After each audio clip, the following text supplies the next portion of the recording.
Bonjour et bienvenue dans le flash d'information. Hier, mercredi, un conseil des ministres s'est tenu au palais de la présidence de la République sous la présidence du chef de l'État, le président Alassane Ouattara.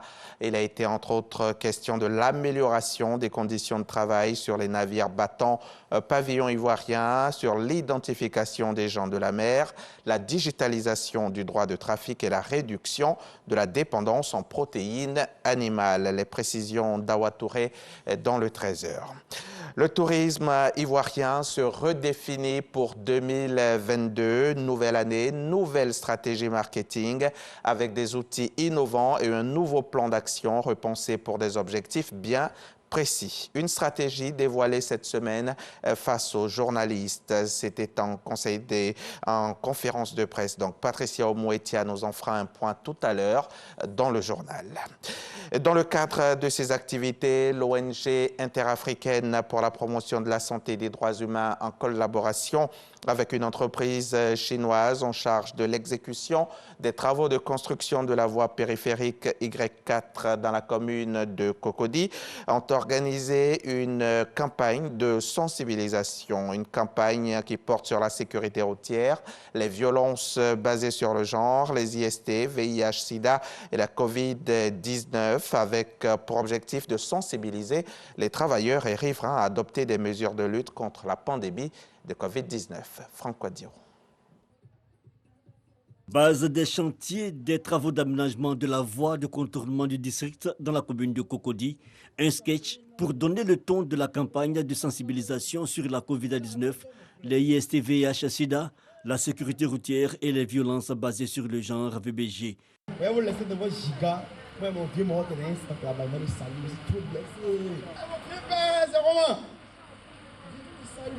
En Afrique, on te salue, mais là, c'est comment?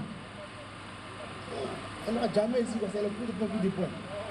Cette campagne de sensibilisation est une initiative de l'ONG interafricaine de la promotion de la santé et des droits de l'homme. Comme vous le savez, tout travaux ne va pas sans les impacts négatifs.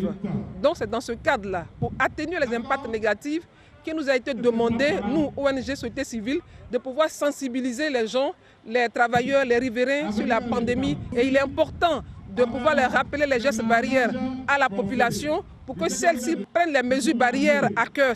La partie chinoise en charge de l'exécution des travaux d'aménagement de la voie de contournement de la Y4 de la ville d'Abidjan s'engage à travers le respect des mesures barrières contre la COVID-19 à soutenir les initiatives de l'ONG. Je pense que c'est très important d'avoir cet événement parce qu'il concerne beaucoup de sujets, surtout dans cette période difficile. On a besoin de sensibiliser les gens.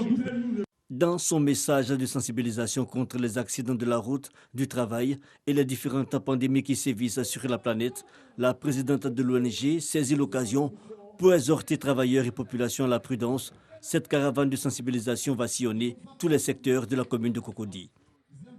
Et justement, en parlant de COVID-19, la ville du Cap en Afrique du Sud va accueillir la construction d'une usine de vaccins 100% africains. Une usine où seront élaborés des vaccins dits de deuxième génération censés combattre plus efficacement le virus COVID-19.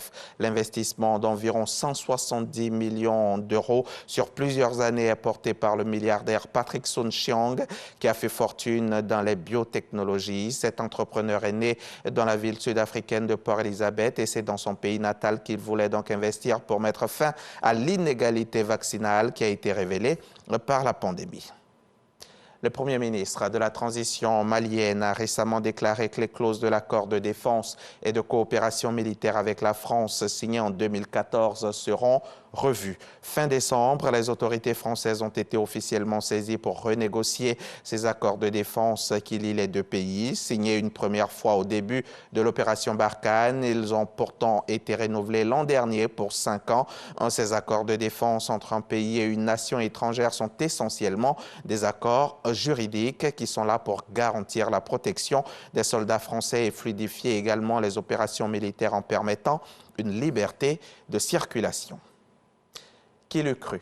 L'Algérie, dernière de sa poule, avec un point en 2 matchs et surtout 0 but marqué, affronte aujourd'hui même la Côte d'Ivoire, grand leader de la poule E. L'Algérie, championne d'Afrique en titre, obligée de gagner face à la Côte d'Ivoire ce jeudi 20 janvier et dans le choc donc du groupe E à Douala. Tout autre résultat éliminerait les Fennecs dès le premier tour de cette CAN 2022.